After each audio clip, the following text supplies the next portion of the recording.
9 এ আপনাদের সকলকে স্বাগত। আজকে আমরা যে থিওরিতে কাজ করি, থিওরিতে মেইনলি আমরা অ্যাঙ্গেল মেজারমেন্ট করি এবং ফিগার দিয়ে ডিসটেন্স মেজারমেন্ট করে আমরা একটা টাওয়ারসিং বানাই।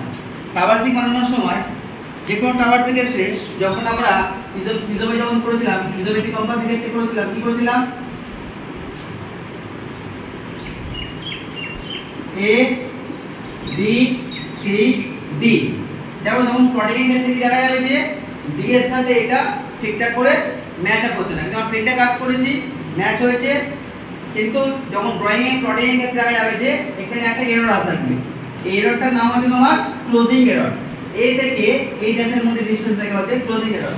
এই ক্লোজিং এররটাকে আমরা প্রিজমেট্রিক কম্পাস যখন করেছিলাম তখন বাউন্ডারিজ রুল মেথডের মাধ্যমে আমরা এলিমিনেট করে আমরা প্লটিং করেছিলাম। এবার যখন থিওরিতে করব ব্যালেন্সিং অফ দ্য টাওয়ারস, কতগুলো মেথড আছে? তিনটে মেথড আছে। একটা boundaries rule method, transit rule method and third rule. আজকে আমরা শিখব এই থার্ড রুল। থার্ড রুল করতে গেলে আমাদের লাগে কি? Gauge table. এই গেজ টেবিলটা তোমরা এনএন বসাকে পেজ নম্বর 330 নম্বর পাতায় দেখতে পেয়ে যাবে। ঠিক আছে? তো গেজ টেবিলে কি আমরা করেছি? থিওরির ক্ষেত্রে কি কি করেছি আমরা? এখানে দেখো, আমরা এই গেজ টেবিলটার মধ্যে আমরা কি করেছি?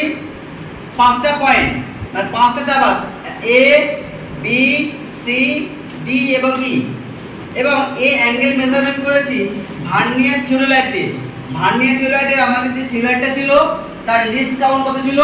20 সেকেন্ড। তার লিস্ট কাউন্ট কত ছিল? 20 সেকেন্ডে আমরা কাজটা করেছি। A অ্যাঙ্গেল ছিল 70 degree 30 minute 20 second, angle B 110 degree 40 minute 40 second, angle C 190 degree 20 minute, angle D 75 degree 30 minute, বা angle E 93 degree 30 minute 20 second.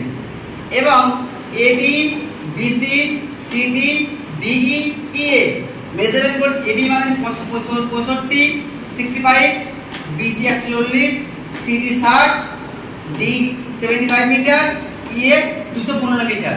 আমরা এটা ফিল্ডে কাজ করেছি। আর একটা কি কাজ করেছি? AB লাইনের ফোর বিয়ারিং নিয়েছি 30 ডিগ্রি 30 মিনিট।